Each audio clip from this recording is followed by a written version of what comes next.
दोस्तों, प्रभु यीशु मसीह में आप सभी को जय मसीह की। आज 22 दिसंबर की शाम मैं आप सभी का डेली बाइबल न्यूज़ में रुपेश भारद्वाज स्वागत करता हूं। और आज हम फिर परमेश्वर के अद्भुत और रहस्यमय वचन के सफ़र में जाएंगे। तो आज का हेडिंग जिस प्रकार से आपने पढ़ा होगा, मसीहों ढिठाई करते रहो। आज के मसीह लोग ढीठ बन चुके हैं। कैसे बन चुके हैं? चाहे वो विश्वासी हो, मसीह हो, सब ढीठ हैं, सब ढिठाई में फंसे हुए हैं। तुम सब ढीठ बन चुके हो। तो मेरे दोस्तों, आज का एक वचन खोल लीजिए। सबसे पहले भजन संहिता 19 अध्याय और उसका 13 पद, सैम्स चैप्टर 19 वर्स 13 हम पढ़ेंगे।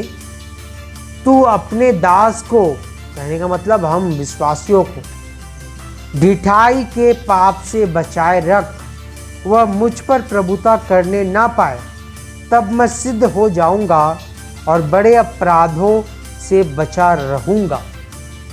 तो मेरे दोस्तों, ढिठाई का जो ये भी एक तरीके का वचन के अनुसार पाप है। और इस पाप को अपने जीवन में जब हम लाते हैं तो अपराध होने के चांस बढ़ जाते हैं। बहुत सारे आपने सीरियल देखे होंगे, क्राइम पेट्रोल जैसे आता है। क्राइम पेट्रोल्स में हम देखते हैं कि कई लोग ढिठाई की वजह से किसी का मर्डर तक कर देते हैं। तो मेरे दोस्तों, और बहुत सारे मारपीट, किडनैपिंग, बहुत सारे काम का अपराध कर देते हैं। तो हम मसीहों में, आज के मसीह समाज में, मसीह मार्केट में हर व्यक्ति ढीठ है। क्यों है, किस लिए है, सब बताऊंगा। क्योंकि आज के जो विश्वासी हैं, विश्वासी मतलब हम सब जानते हैं कौन होता है विश्वासी, किसे कहते हैं विश्वासी। विश्वासी वो है मेरे दोस्तों जिसने प्रभु यीशु मसीह को अपने जीवन में ग्रहण किया, नया जन्म लिया, बपतिस्मा लिया और परमेश्वर के आज्ञाओं का पालन कर रहा है। आज्ञाओं का पालन करते करते भी कई बार ये ढिठाई का पाप हमारे जीवन में कहीं ना कहीं से आ जाता है। तो हमको इससे बचना है। अब हम कैसे बच पाएंगे ये तो बताऊंगा। पहले ये बता दूं कि कारण क्या है। सबसे प्रमुख कारण है घमंड। हमारे जीवन में घमंड होता है मेरे दोस्त। जैसे कि स्वयं जब हम कोई गलती करते हैं, मान लीजिए मैंने चोरी की और मेरे साथ एक और बंदा भी था साथ में, मगर उसने कुछ नहीं किया। मैं किसी के घर गया, वहाँ से कुछ उठा लिया चुपचाप, ठीक है, चुपचाप उठा के पॉकेट में रख लिया। पॉकेट में रखने के बाद हुआ ये कि मकान मालिक, जो घर का मालिक था, उसने देख लिया कि सामान गायब हो गया है। उसने कहने लगा कौन चोरी किया है। अब मैं क्या करूँगा, अपनी गलती स्वीकार करने के बजाय वो सामने जो मेरे साथ था उसको बोलूँगा कि ये इसने चोरी की, ठीक। क्योंकि हम सोचते हैं कि अपनी गलती अगर हम बता दें तो हम दूसरे के सामने छोटे हो जाएंगे। इसीलिए हम अपनी गलती को अपने घमंड के वजह से स्वीकार नहीं करते। अगर वहाँ स्वीकार कर लेता कि गलती से मैं उठा लिया था, तो रख देता, तो वो वहाँ घर का मालिक भी बोलता ठीक है कोई बात नहीं। तो मगर वो अपने घमंड के वजह से ये कहने, दूसरे के ऊपर इल्ज़ाम डालने लगा कि ये चोर है, ताकि वो किसी के सामने छोटा ना हो जाए। तो घमंड में आकर तर्क करते हैं कि मैं सही हूँ और सामने वाला गलत है। उसी प्रकार से ये पहला कारण है मेरे दोस्तों जिसमें ढिठाई दिखती है। ढिठाई, घमंड से सबसे पहले ये ढिठाई उत्पन्न होती है। दूसरा, जब हमने दूसरे को ये किया, दोष लगा दिया, मैंने सामने वाले पे दोष लगा दिया कि वो सामने वाले ने चोरी की है, तो स्वयं को सही प्रमाणित करने के लिए दूसरों पर दोषारोपण करना ये दूसरा कारण है कि हम ढिठाई के पाप में हैं। हम अपने जीवन,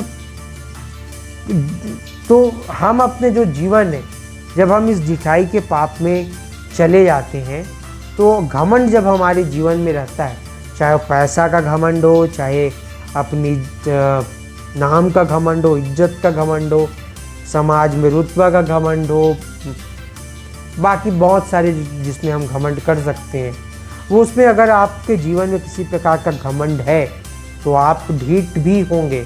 इससे अच्छा सबसे पहले अपने जीवन में आप घमंड को दूर करें। दूसरा, जब आपसे गलती हो जाए तो आप किसी को दोष ना लगाएं।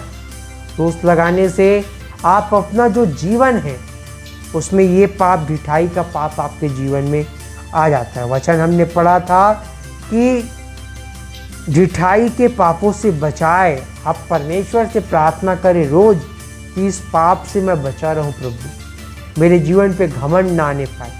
प्रभु, मैं किसी प्रकार का आपके वचन के विरुद्ध काम न कर पाऊँ। आगे लिखा है, वह मुझ पर प्रभुता करने ना पाए। जब आपने ढिठाई किया, ये सारे काम आपने किया, तो शैतान, आप अपने जीवन का जो नियंत्रण है वो शैतान को सौंप देते हैं। इससे सबसे ज़्यादा नुकसान आपका ही होता है, आपके स्वयं का ही होता है। मैं ये कह रहा था कि हमको ये सारी चीज़ें नहीं करना है। वो हमारे जीवन पे शैतान जो है, ये जब काम हम करते हैं तो हमारे जीवन पे वो प्रभुता करने लगता है। फिर वो हमारे जीवन का एक अधिकार, मान लो जो परमेश्वर के पास एक अधिकार था, उस अधिकार का एक हिस्सा हमने शैतान को भी दे दिया। तो उस प्रकार से हम काम नहीं करना है। ठीक है, आगे लिखा है, तब मैं सिद्ध हो जाऊंगा। जब आप इस पापों से, ढिठाई के पाप से बच जाएंगे तो आप सिद्ध हो जाएंगे परमेश्वर की नज़रों में, और बड़े पाप अपराध से बचे रहेंगे। और जब घमंड नहीं रहेगा आपको, आप किसी के दोष नहीं लगाएंगे, तो आप अपराध से बच जाएंगे। चाहे आप करें अपराध कि आप दूसरे के अपराध करने का कारण बने। जैसे मैंने उसको चोर बता दिया, उसको साबित भी कर दिया कि इसने चोरी किया है, बल्कि उसने नहीं, मैंने चुराया था, दोस्त लगाया उसके ऊपर। मत्ती 7 में भी लिखा है कि दोस्त न लगाओ ताकि तुम पर, फिर वो मुझ पर दोस्त लगाएगा कि इसने चुराया है। मान लो जो सामने वाला है वो मुझ पर ज़्यादा विश्वास करता, उस पर कम, और उसको बोल दिया कि तू मेरे सामान का पैसा दे, और वो गुस्से में आकर मान लो बाहर निकलते साथ मेरे को पीट दिया या जान सहित ख़त्म कर दिया। इसीलिए ये अपराध होने से बचने का भी, अपने जीवन में भी और दूसरे के जीवन का अपराध भी ना बने।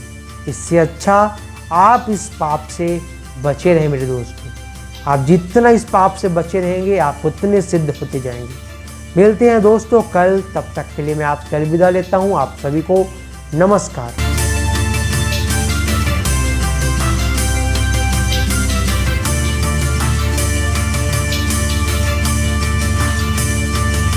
इसी तरह और भी हमारे भारत देश के लिए बड़े बड़े प्रोजेक्ट हैं, जिसके लिए यदि परमेश्वर पिता आपके मन को उभारता है तो आप अपनी आर्थिक सहायता राशि दे सकते हैं। आप डायरेक्ट हमारे बैंक अकाउंट में डाल सकते हैं और UPI के जरिए भी आप अपनी मदद राशि डाल सकते हैं। नीचे दिए गए QR कोड को स्कैन करके, अन्यथा डिस्क्रिप्शन में दिए वेबसाइट के लिंक को क्लिक करके भी आप अपनी मदद राशि दे सकते हैं। धन्यवाद।